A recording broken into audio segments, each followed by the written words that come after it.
मेरे YouTube channel और हिंदी के पाठकों को, प्यारे बच्चों को मेरा एक बार पुनः सादर नमस्कार। मैं हूं करपेशर, विख्याता हिंदी। आइए बच्चों, आज के इस वीडियो में गोपाल दास नीरज जी द्वारा रचित कविता जीवन नहीं मरा करता है पाठ की संदर्भ प्रसंग व्याख्या विशेष समझने का प्रयास करते हैं। कक्षा 9वीं पाठ 1 से ये शीर्षक को लिया गया है। तो आइए चलते हैं प्यारे बच्चों कविता की तरफ। ध्यान से सुनिएगा, समझने का प्रयास कीजिएगा। चलते हैं कविता की तरफ। छिप छिप अश्रु बहाने वालों, मोती व्यर्थ लुटाने वालों, कुछ सपनों के मर जाने से जीवन नहीं मरा करता है, जीवन नहीं मरा करता है। सपना क्या है नयन सेज पर सोया हुआ आँख का पानी, और टूटना है उसका ज्यों जागे कच्ची नींद जवानी।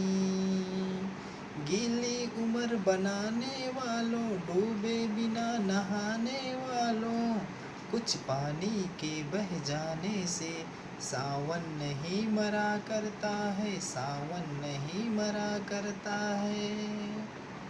चलते हैं संदर्भ की तरफ। ध्यान से सुनिएगा। प्रस्तुत पद्यांश हमारी पाठ्य पुस्तक जीवन नहीं मरा करता है नामक कविता से लिया गया है, और इस कविता के रचयिता पद्म भूषण पद्म श्री से सम्मानित श्री गोपाल दास नीरज जी हैं। प्रसंग की तरफ चलते हैं साथियों। प्रस्तुत पंक्ति में गोपाल दास नीरज जी ने ऐसे व्यक्तियों को संदेश दे रहे हैं जो अपने जीवन में हताश और निराश हो चुके हैं। कह रहे हैं ऐसे व्यक्ति और बच्चों को उनको अपने जीवन में हताश और निराश नहीं होना है। तो आइए चलते हैं कविता की व्याख्या की तरफ।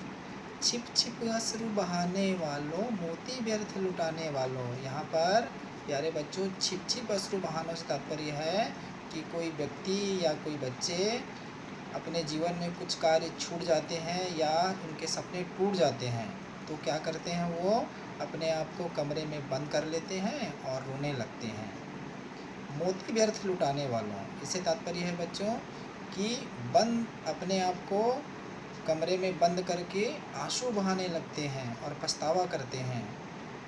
और ये जो आंसू है ये हम मोती के समान है, बहुत ही बहुमूल्य है, बेशकीमती हैं। तो चलते हैं व्याख्या की तरफ कि छिप छिप अश्रु बहाने वालों, मोती व्यर्थ लुटाने वालों।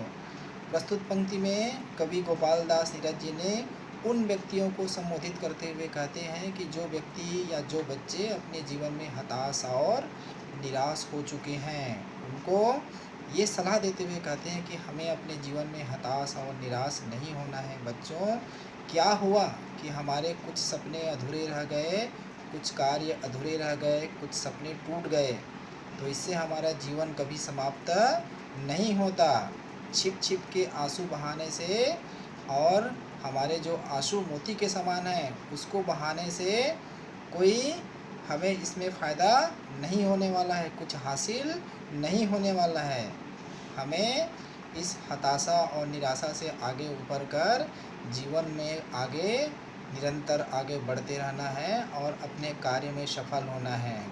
इस पंक्ति से मुझे हरिवंश राय बच्चन जी द्वारा रचित वो पंक्ति याद आ रहा है प्यारे बच्चों, कि उन्होंने कहा था कि असफलता एक चुनौती है, स्वीकार करो, क्या कमी रह गई देखो और सुधार करो।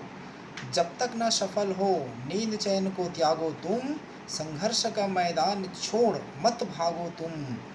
कुछ किए बिना यूं ही जय जयकार नहीं होती, कोशिश करने वालों की कभी हार नहीं होती। तो हमें हताश और निराश नहीं होना है प्यारे बच्चों, अपने जीवन के पथ पर निरंतर आगे बढ़ते रहना है। यहाँ पर देखिए बच्चों, विशेष में आप लिख सकते हैं कि भाषा का बहुत ही सरल सहज प्रयोग किया गया है। कहीं कहीं पर अनुप्रास अलंकार मिलेंगे जिसमें छिप छिप अश्रु बहाने वालों, और हमें व्यक्तियों को या बच्चों को जीवन में हताश नहीं होने के लिए प्रेरणा दी गई है। आगे बढ़ते हैं दूसरी कविता की तरफ। कहते हैं कवि कि सपना क्या है नयन सेज पर सोया हुआ आँख का पानी, और टूटना है उसका ज्यों जागे कच्ची नींद जवानी। यहाँ पर कवि कहते हैं कि कुछ व्यक्तियों के, कुछ बच्चों के स्वप्न टूट जाते हैं तो वो व्यक्ति अपने जीवन में हताश हो जाते हैं। उनके बारे में कवि कहते हैं कि क्या हुआ, हमारे जीवन में कुछ सपने टूट गए और पूरा नहीं हुए तो इससे हमारी ज़िंदगी समाप्त नहीं होती है।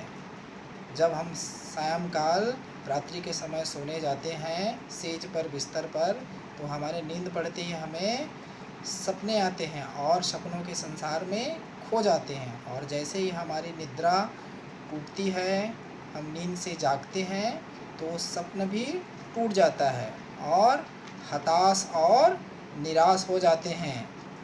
इसी तरह से व्यक्ति के जो है वह चिंता में चला जाता है और चिंता से व्यक्ति का शरीर जो है वह कमज़ोर हो जाता है। तो ऐसे व्यक्तियों को संबोधित करते हुए कहते हैं कि क्या हुआ, हमारे सपने टूट जाने से हमारे आँखों से जो अविरल आंसू बहने लगते हैं और हमारे पूरे शरीर उससे गीला हो रहा है। यहाँ पर दिया गया है ना, गीली उम्र बनाने वालों, सोया हुआ आँख का पानी और टूटना है उसका ज्यों कच्ची नींद, जैसे जागे कच्ची नींद जवानी। जैसे ही हम नींद से हमारी नींद खुल जाती है वैसे ही हमारे सपने भी टूट जाते हैं। उसी तरह से दिया है यहाँ पर गीली उम्र बनाने वालों। कवि कहते हैं कि क्या हुआ, हमारे सपने टूट गए तो हमारे आँख से इतने अविरल आंसू बहने लगते हैं कि हमारा पूरा शरीर गीला हो जाता है। आगे कवि कहते हैं कि कुछ पानी के बह जाने से सावन नहीं मरा करता है। कहते हैं कि कुछ सावन के चले जाने से हरियाली समाप्त नहीं हो जाता, अर्थात कुछ सपनों के हमारे टूट जाने से हमारे जीवन में खुशियाँ समाप्त नहीं होती। उसी तरह से कवि कहते हैं कि हमें जीवन के पथ पर निरंतर उमंग, उत्साह और जोश के साथ लगे रहने हैं, डटे रहना है और हताश नहीं होना है। प्यारे बच्चों, विशेष की तरफ चलते हैं। यहाँ पर आप विशेष में लिख सकते हैं। यहाँ पर नयन सेज दिया है, इसमें रूपक अलंकार का प्रयोग किया गया है और देखेंगे यहाँ पर हम देख सकते हैं कि भाषा बहुत ही सरल सहज प्रयोग किया गया है और भाषा में प्रवाह और लयात्मकता दिखाई पड़ रहा है। इस तरह से ये पहले और दूसरी पंक्ति के संदर्भ, प्रसंग, व्याख्या और विशेष रहा। धन्यवाद साथियों, धन्यवाद बच्चों।